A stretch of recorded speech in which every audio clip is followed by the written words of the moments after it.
What is going on, everybody? It is your boy Dylan DeVillian coming back at you once again with some Total Extreme Wrestling 2020. It is Saturday, week 3, April of 1997. We are in front of 3,606 fans at the Montana Civic Center, and I believe that is Alabama or Georgia. I want to say it's Alabama. We open up tonight's contest with an abysmal pre-show match. Edge and Christian defeated Doug Furnas and Phil LaFaw in 7:49 when Edge pinned Phil LaFaw with a missile dropkick. Christian with a 36, Edge with a 34, Phil LaFaw 44, and Doug Furnas with a 37, showing true unprofessionalism. A clearly unhappy Doug Furnas completely phoned in his performance. It was clear to everyone, that he wasn't even trying at all. So, looks like he's a little upset that he got sent down to developmental with his tag team partner. Just had nothing to do for him, you know. I mean, they can point their fingers real good, but apparently their in-ring work needs a little bit more work. Edge and Christian showed excellent tag team chemistry, teaming together. So did Doug Furnas and Phil LaFaw as the tag team specialist. And like always, announcing quality gave the match a boost. We got a 43. I'm not bad for a pre-show match. We're going to move on to the next segment, which is another pre-show match. And we have Lance Storm once again picking up another victory against Taka Michinoku in 7:51 by submission with a single leg crab. Lance Storm with a 54. So Lance Storm is slowly but surely getting some pop here. Taka Michinoku with a 31. Announcing quality lifted the match. And the match got a 48. Awesome. Another good pre-show match. What I would expect from a pre-show match. But we open up tonight's show with Shotgun Saturday Night. And our opening segment gets a 100. By this point, I am not surprised anymore, considering the men that are involved in this. Tonight, we are hyping the two main events for this Sunday. That's right, tomorrow. We are having Backlash pay-per-view. Like I said on Monday Night Raw, I couldn't remember if it was week 4 or week 3. It is week 3. And so we are having the Backlash pay-per-view tomorrow night. We are just hyping... Pretty much, we are hyping up all the matches on the pay-per-view tonight, and we are going to have a few more matches basically building up to the pay-per-view. This whole episode is basically building up to the pay-per-view, letting y'all know what y'all are in store for in the pay-per-view. We are also going to advance a couple of storylines tonight, but we open up tonight's segment with a 100. It advances all the main storylines. We are going to have basically a rundown of the pay-per-view, which I believe I've already said that. And tonight we are going to have an interview with Chris Jericho talking about how he won his match against Paul White to earn his opportunity to face the Intercontinental Heavyweight Champion Triple H and the number 1 contender The Rock in a triple threat ladder match at the pay-per-view. All the men came across well. Catchphrases going everywhere, you know, type of thing. Put them in there. And we are going to move on to the next segment, which I believe is our opening contest, which is, in an abysmal match, APA defeated the Headbangers in less than 5 minutes in 13:15 when Bradshaw pinned Thrasher. Farouk carried the match in turn. The match got a 55, Thrasher 35, Mosh 35, Farouk 68, and Bradshaw with a 38. Mosh and Thrasher had the tag team specialist bonus, announcing quality, and Farouk looked good out there. He looked good. But we move on to our next segment. And you already knew this was coming.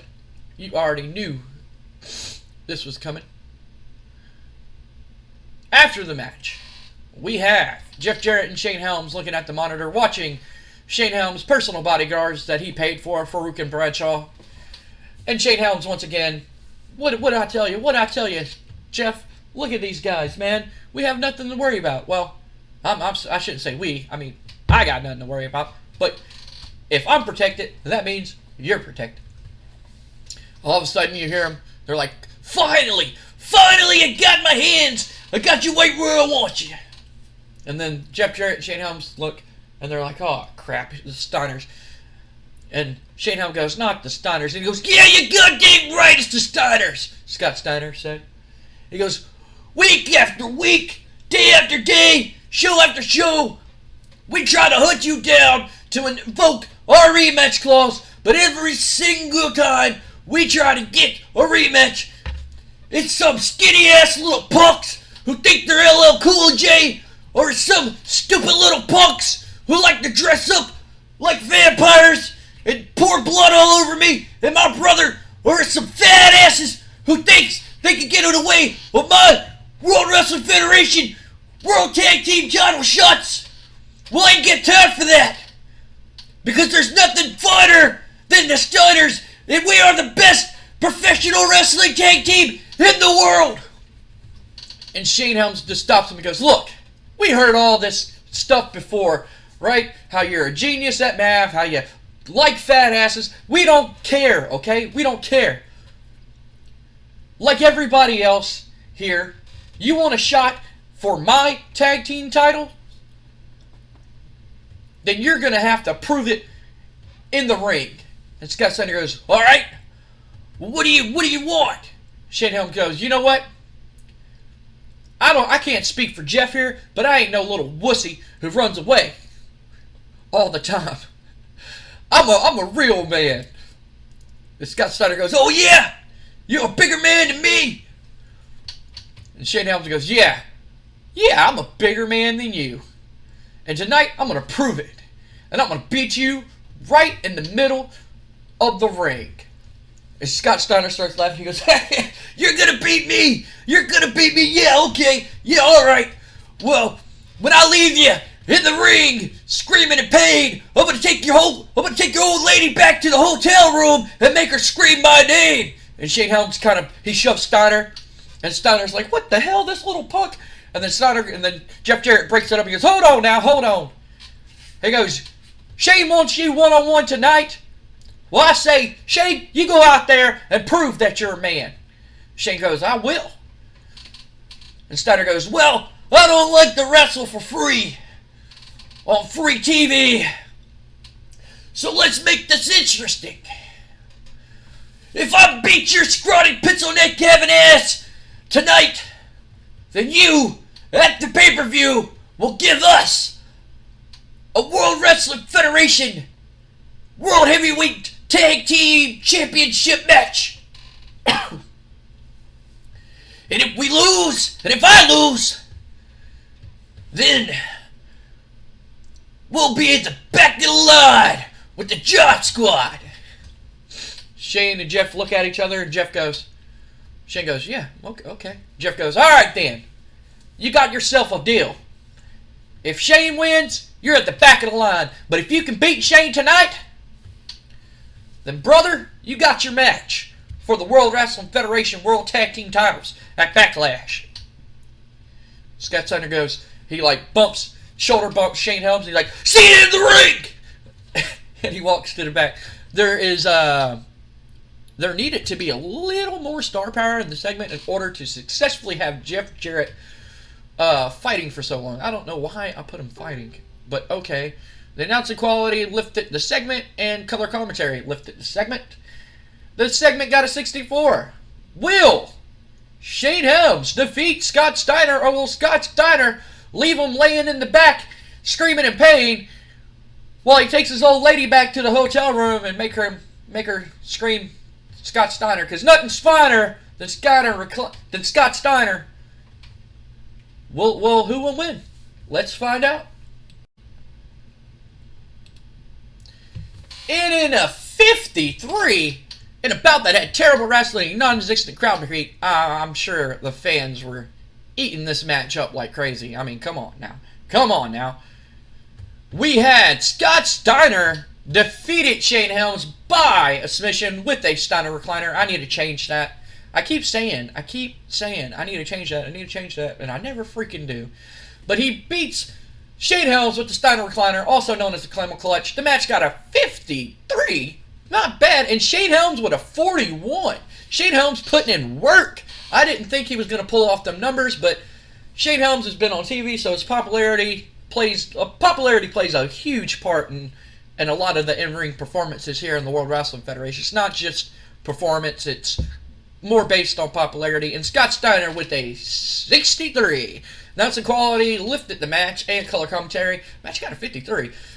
But Scott Steiner wins. He leaves Shane Helms in the middle of the ring. And Scott Steiner, he grabs the mic and he goes, "That's right!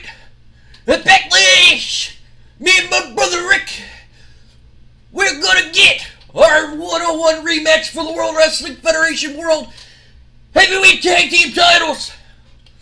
And just like tonight, tomorrow night, it's a fight. And I'm gonna break you like I'm gonna break your wife in the hotel room, punk." And he throws the microphone down and he leaves. The segment got a 54. Scott Steiner was terrible. With no script to follow, his dialogue was a mess, which is Scott Steiner's the best promo in the company. I don't understand this game sometimes. Scott Steiner is getting better at his gimmick, which his gimmick is he loves fat asses. He's just gonna come out and say fat asses. But anyway, Scott Steiner is getting better at his gimmick, which I believe is a meathead gimmick. Like I put it meathead. I can't remember. But we are gonna move on to the next segment. His gimmick doesn't matter. Just know that he's getting better at it. Okay. We're gonna move on to the next segment. And in this segment, got a 60, a 96. Holy crap. Jericho. I just gave Jericho the mic and I was like, here you go, talk. Anyway, and a freestyle angle with Chris Jericho and Michael Cole. Michael Cole is in the back. I need to change Michael Cole's picture. He looks not Michael Coley. He is in the back interviewing Jericho. And Michael Cole's like, that was an impressive win out there last Monday against the Paul White. Even though you gave him a low blow, and you still picked up the victory. And you end up getting... And he just stops and he goes, "Shut up, Cole. Nobody wants to hear you talk. I know what you're going to ask before you even ask it. And you're right. Chris Jericho proved why he's not only the best in the World Wrestling Federation, not why he was overlooked in the other federations that are the championship wrestlings that he was in. Chris Jericho proved why he's the best in the world at what he does. Whether it's cutting a promo, rocking out, or wrestling, I'm the best at everything I do. I beat a man who is 15 times bigger than me, who calls himself a giant, but in real life, deep down inside, he's just a wee little man who can't get the job done, even if he wanted to. Yeah, he's maybe went on against some dead guy, and some dead guy's brother who wears a mask, who doesn't talk, and that's about it. Or some guy who says he's psycho, but actually, yeah, that guy really is psycho, but he's beaten him. He's beaten an animal. Well, you know what? He hasn't beat the best in the world. And that's me, Chris Jericho. I'm the best in the world. And Jericho's cutting his promo, and all of a sudden Paul White just runs up and gets beating the shit out of him. He just fucking grabs Jericho and fucking eats him about like 20 feet in the air. And Jericho hits the wall, and he falls down on the ground, and Big Show's on top of him. And Michael's like, "It's security! We need some security back here! Oh, sweet Jesus! Oh, wow! Oh, wow! What are we? Oh, man, somebody help!" And then security runs up, and Big Show starts laughing, and he's like, "See you tomorrow night, Jericho! Good luck in your match." And then he goes off, Big Show goes off, and Michael Cole's like, "Oh, God, well, back to you guys." But the segment got a 96. Awesome stuff. I just basically said to Jericho, talk, and he pulled off a 96. Jericho cutting promos here on free TV. We can move on to the next segment, but what is this what does this mean for the Intercontinental Championship match at Backlash? I mean, they're getting the paramedics and the stretcher out here. They're putting a neck brace on Jericho. It looked like Paul White just beat the holy fuck out of Jericho. Yeah, man, this is gonna be a huge bump in the road here for Jericho. Tomorrow night at Backlash. Man, yeah, golly, Paul White attacking him. We're gonna move on to the next segment. I'm being told to move on. And it is in a match. In a bout. I shouldn't say match. In a bout that had decent reaction from the crowd in subpar wrestling. Goldust defeated Adam Bomb in 13-12 by pinfall with the Bulldog. The match got a 70. Goldust with a 76. Adam Bomb with a 48. Announcer Quality gave the match a boost, and everybody loves some Goldust. After he beats Adam Bomb, Goldust goes and he grabs the mic. And as soon as he goes to say something, all of a sudden Mark Merrow's music hits. Now, for those of y'all been keeping up, let's go ahead and just go to the next segment. For those of y'all, God dang, a 95. Dang. Wow, I did not think that. I thought it was going to be about 80, to be honest with you. But dang, a 95. Damn. I done lost what I was going to say. Golly, that segment. Okay, but for those of y'all who have been watching, y'all know that Goldust has been out for Sable. And every Mark Merrow match, Goldust pops up on the TV and he talks about how he wants. And he's been watching and he's found his true love. Somebody who knows Goldust in and out, from the ins and out. He wants to know that person from the inside and out, and how he crushes his body just thinking of him and pleasure himself and all that good stuff, you know. Go back and watch the episodes. Goldust has been bothering Mark Merrow every Mark Merrow match, and it seems like he has his eye on Sable.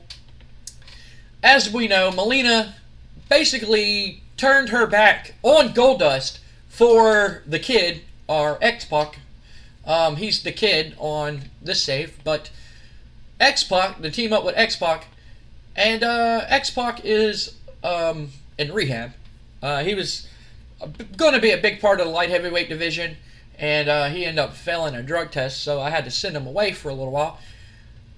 So for those X-Pac fans out there wondering why X-Pac and Six is, or the Kid, or, you know, Six Pack, or whatever you want to call him, he's in rehab right now. So there's that. But anyway, Goldust goes to talk, and Mark Merrow interrupts him, and he goes, Goldust, save your talks. Save your talks for somebody else. Somebody who cares, Goldust. Alright? I'm sick and tired of you, week after week, show after show that you compete in, or I compete in. You keep harassing my wife, Sable. My beautiful wife, Sable.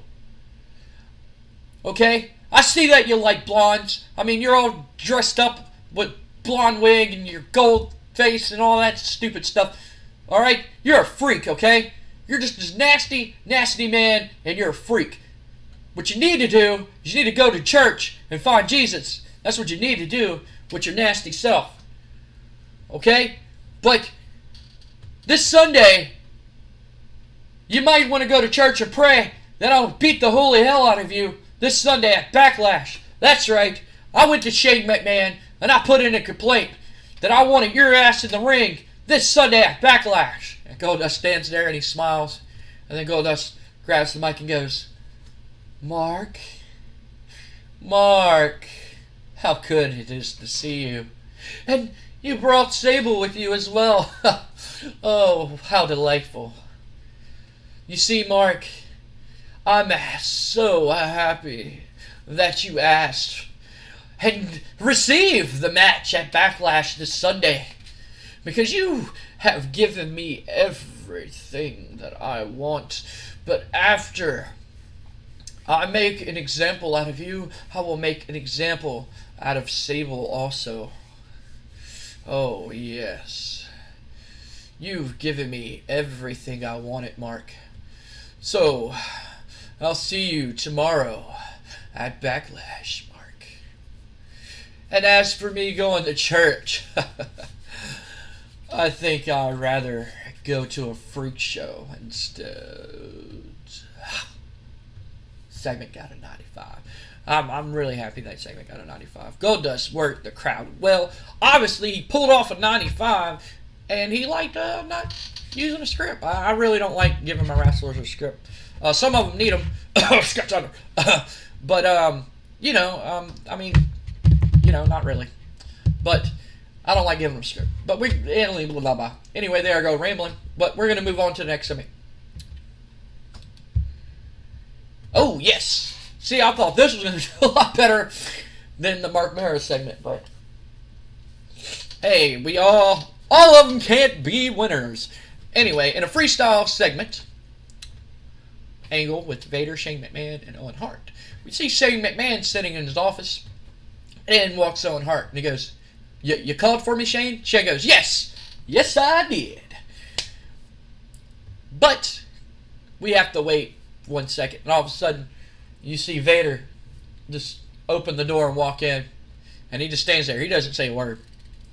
And Owen Hart kind of looks over and goes, okay. Shane goes, Hey, I just want to say congratulations, both of y'all. And Owen goes, what? What? Congratulations for what? He goes, last Monday, even though both of y'all lost to y'all's competitor, both of y'all participated in 2 awesome matches, 2 pay-per-view level matches, no less. But y'all both came up empty-handed, and that is shameful. And Owen stands there and he's like, okay, what's the point that you're making here, Shane? Shane goes, the point being that even though y'all lost, y'all are great in-ring competitors. Vader, well, you showed some, what I like to call attitude, and you kind of went and took your own title shot, if you say. Vader just stands there and moves his head back and forth like in a, yeah, so what motion. And Owen's like, okay, yeah. And he's like, Owen, you've been Intercontinental Champion. You've been King of the Ring. Hell, man. I mean, you've pretty much done it all except for being World Wrestling Federation World Heavyweight Champion here in the WWF. But, even though y'all both lost, neither one of y'all has a match booked for Backlash. And Owen goes, yeah, you're right. And Shane goes, you see where I'm getting with this? And Owen goes, are you telling me that I'm facing off against Vader? Shane goes, no. No. That is not what I'm saying at all. I'm not implying that. I'm just saying that both of y'all are great in-ring competitors who seems like y'all can handle yourselves and get rid of a problem. Mainly you, Vader. You showed me that you can definitely get rid of a problem. And Owen goes, all right, Shane, enough with your hints. Get on with it. Shane goes, so I was sitting here and I was thinking, you like working for the WWF, right? And Owen's like, Shane, again, get on with it. And Shane goes, all right. There's these group of guys who keep causing problems for my family. And Owen's eyes gets real big and he goes, oh no. No. And Shane goes, what, Owen? What is it? He goes, there's no way in hell that I'm going one-on-one with The Undertaker at Backlash, buddy. I don't know what the hell The Undertaker's been doing, but there's no chance in hell that I'm going one-on-one with The Undertaker. And Shane goes, oh, Owen, you're not going one-on-one with The Undertaker. Vader's going to go one-on-one with The Undertaker. And Vader kind of stands there and he's just like, yeah, I don't know about all that. And Shane goes, if you can take out The Undertaker, Vader, at Backlash, you will get a World Wrestling Federation World Heavyweight title shot at the next pay-per-view. And Vader kind of smiles and he's like, yeah, I can do that. You know, he's just like, oh, hell yeah, I'll kill that motherfucker. And Owen's like, he kind of like wipes sweat off his brow and he's like, whoo, thank God I'm not fighting Undertaker. And then it dawns on him and he goes, wait a minute. You want me to? Oh, man, no, Shane, don't pull me into this. And Shane goes, that's right, Owen. You're going to go one-on-one with Kane. And Owen's just like, man, I don't know, Shane. Like, I really don't want to go one-on-one with Kane. You know, like, this guy's a lunatic. You know, I got a wife and kid and family to think about. And you know, I got all this stuff to think about. And I got to take care of my wife and kids, man. I can't be going one-on-one with... Sorry for the interruption, guys. But...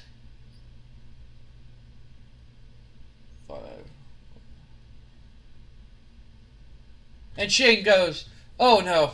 No. I apologize for the interruption. I apologize for the cut. Let me start at 30, so I know.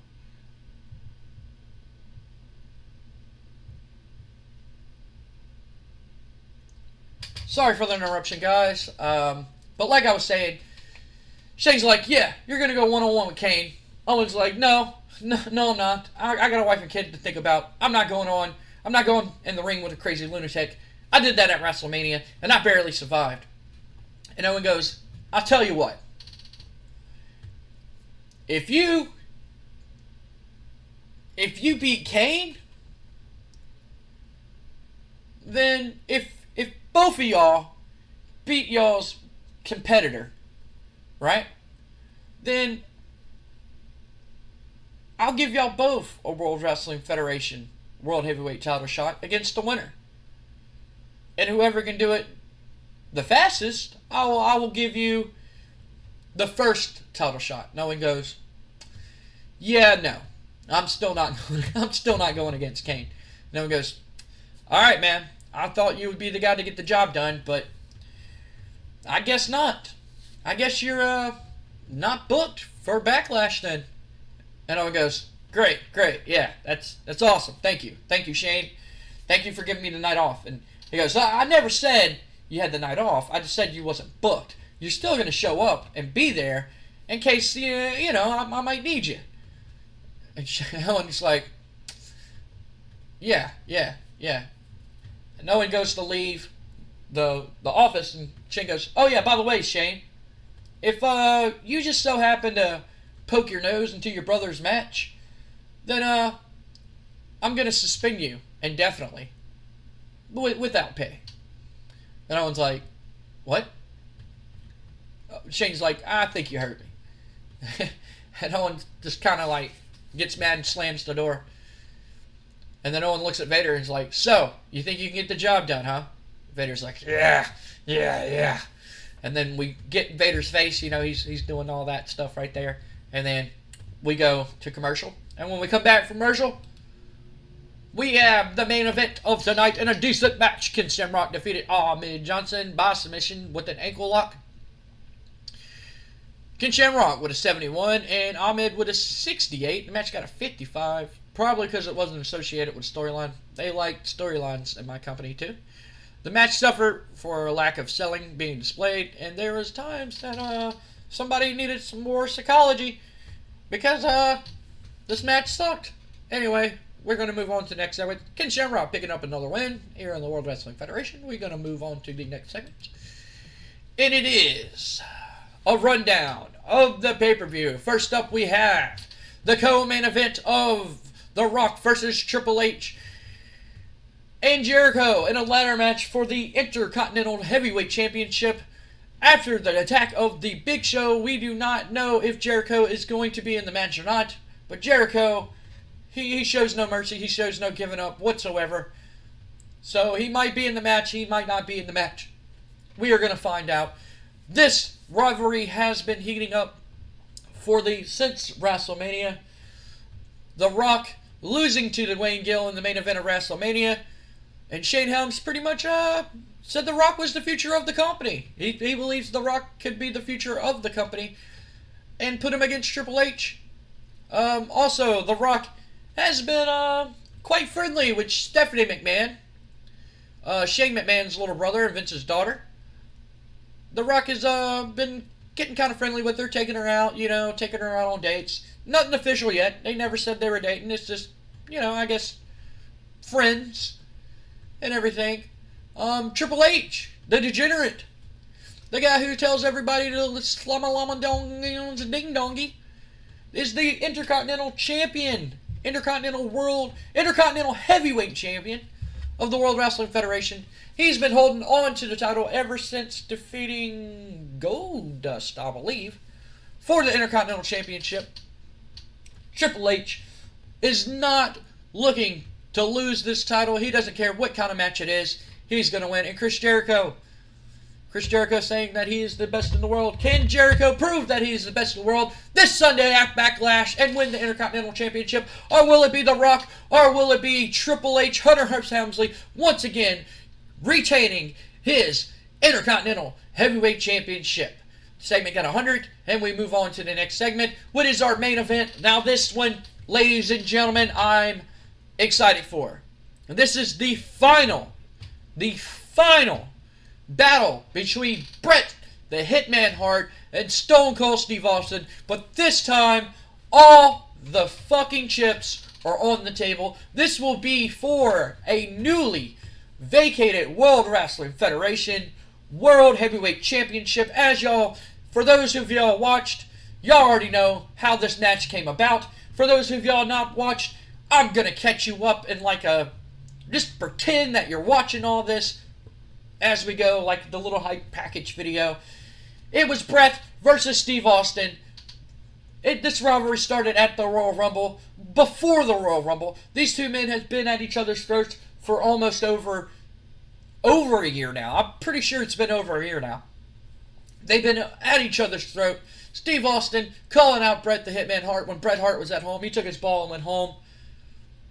This is 97, not 2002, people. So calm your tits. Anyway, Steve Austin called out Bret Hart for taking his ball and going home and getting mad. And Bret didn't like that too much. Bret challenged Austin. They fought. They did all that. Bret took it out of the Royal Rumble. So he takes Austin out of the Royal Rumble with the pipe. We fast forward a few months. It is WrestleMania 13.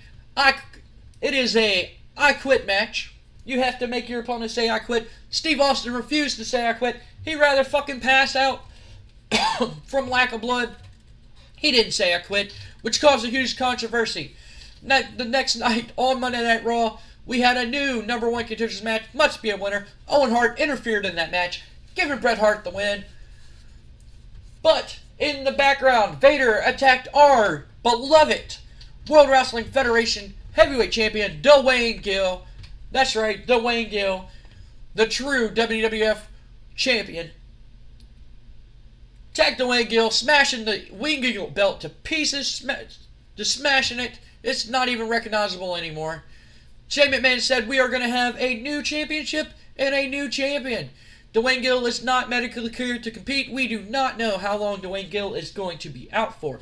But that night, Dwayne Gill interfered and hit Vader with a crutch hit Vader in the back with one of his crutches, helping Bret Hart win over Vader. But in that main event of last Monday, for those of y'all watching Monday Night Raw, it was Steve Austin versus Owen Hart in a steel cage, so nobody could interfere, and Steve Austin picked up the victory. These two men have been waiting to get their hands back for Bret the Hitman Hart back on the World Wrestling Federation World Heavyweight Championship. Bret Hart believes that title is his, only belongs to him. He deserves it. It's his destiny. It's his legacy to be the greatest World Wrestling Federation World Heavyweight Champion of all freaking time.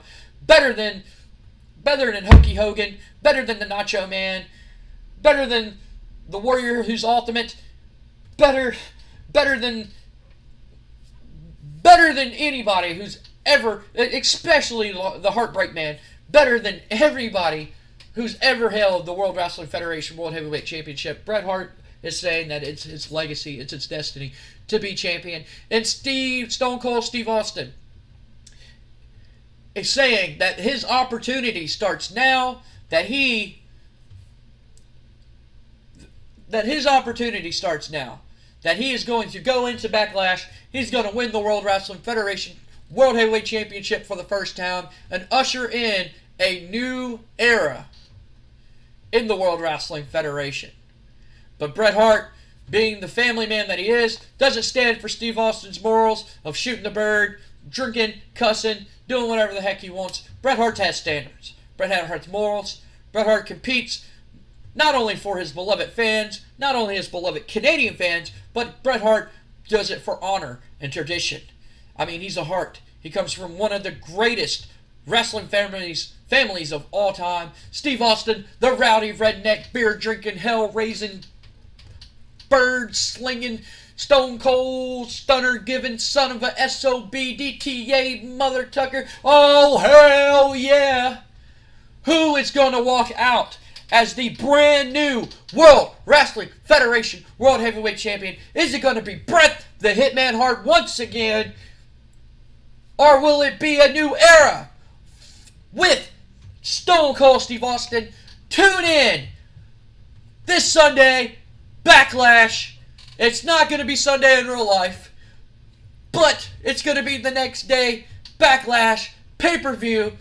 Join me, guys. I cannot wait for this freaking pay-per-view. It's going to be awesome. We have a whole bunch of big matches in store for that. Also, before we end this, let's go ahead and finish the show. 85, not bad, not bad. Thought it was going to do a little bit better, but not bad at all. Main event kind of shit the bed, but we're going to go ahead and finish the show. But also, on that card, we have the main event of Bret Hart and Steve Austin, like I just pumped. We have the co-main event of Triple H, The Rock, and Chris Jericho in a ladder match. Okay, let's see if anything's spoiled right here before I keep going. Nothing is spoiled right there, so I'm going to keep talking. We are going to have the three-way ladder match for the WWE World Wrestling Federation Heavyweight Intercontinental Championship, Intercontinental Heavyweight title. We are going to have the World Wrestling Federation World Tag Team titles on the line when Jeff Jarrett and Shane Helms takes on the challengers of Scott and Rick Steiner. Like the Steiners say, nothing finer than the Steiners. They say that they are the best tag team wrestling. They say that they are the best tag team in the world. Will they beat Jeff Jarrett and Shane Helms and retain back their World Wrestling Federation World Heavyweight Tag Team titles? Also, on that card, we are going to see Vader take on The Undertaker.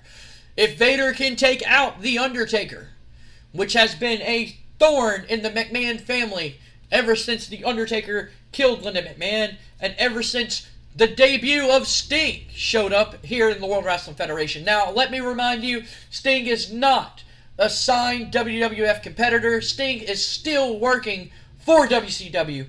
What does this mean for the World Wrestling Federation? Is this an invasion? Why is Sting here? How did he get control of The Undertaker? All these answers have still not been answered. Will they be answered at Backlash? We are going to have to tune in and find out. Also on that card, let's see what else we have that I have written down. And that is all the main matches. That is all the main matches that I have. I have more matches written down, but we are going to promote those matches at the pay-per-view. Tune in to Backlash, everybody. It's going to be one hell of a pay-per-view. I'm excited for it. I know Sky Wutai is excited for it. I know BioCorpse is excited for it. I know Nick's excited for it. I know all my biggest fans out there are excited for it. I can't wait to record it As you can tell by the excitement in my voice, I am back at 100%. I am recording. I am pumping out these TEW 2020 videos. I'm ready for this pay-per-view, guys. I am excited. I am ready. Oh, yes, we have Goldust and Mark Marrow. We also have that match on the card. We also have that penciled in. I apologize. How can I forget about Goldust and Mark Marrow? But anyway, we also have Rey Mysterio and Eddie Guerrero. Yes, I forgot about that too. We also have Rey Mysterio and Eddie Guerrero penciled in. I believe that is it. And if I missed any stories that are going on, I apologize. But anyway, like I was saying, guys, thank y'all for watching the video. I'm excited for this pay-per-view coming up. Like always, at the end of the video, I ramble on. You know what to do. Right here. If you're not subscribed and you like this video, please leave it a like and a comment down below. It helps us out. It gets this video out to other people who like TEW content. And it helps out the channel a lot. I'm not in it for the money. I'm just in it because I like fucking doing this. If I didn't like fucking doing this, I wouldn't be saying fuck, shit, cunt, fuck, and all this other stuff while I'm making videos. I do it for entertainment. I do it to make you guys laugh. I do it for storytelling. I love making videos for you guys. Leave a like, leave a comment down below. If you are not subscribed to the channel and you like this cool shit, then subscribe to the channel right here. I'm your boy Dylan the Villain. My other boy, Sky Wutai. We make videos. We do a whole bunch of other stuff for those of y'all not watched. And for those of y'all who are subscribed, thank you. Thank you, thank you, thank you, thank you, thank you, thank you, thank you, thank you, thank you, thank you, thank you, thank you for everybody who watches the videos. I have rambled on enough. I blabbered blah blah blah blah blah for long enough, guys. And like I always say at the end of my videos, guys, if you cannot play with each other, then please play with yourself. This is your boy Dylan the Villain, and I'll see you at Backlash. What I tell you? What I tell you? Even The Rock says Shane Helms is money, boy. Shane Helms is money. Shane Helms is money. Vader says Jeff Jarrett is money. Jeff Jarrett, Shane Helms, money. Is that what I'm going to call their tag team? Money? I don't know. But I thought this was funny that The Rock's just like, hey, Shane Helms is money. Strap a rocket to him. So I just wanted to share that with you guys. All right, later.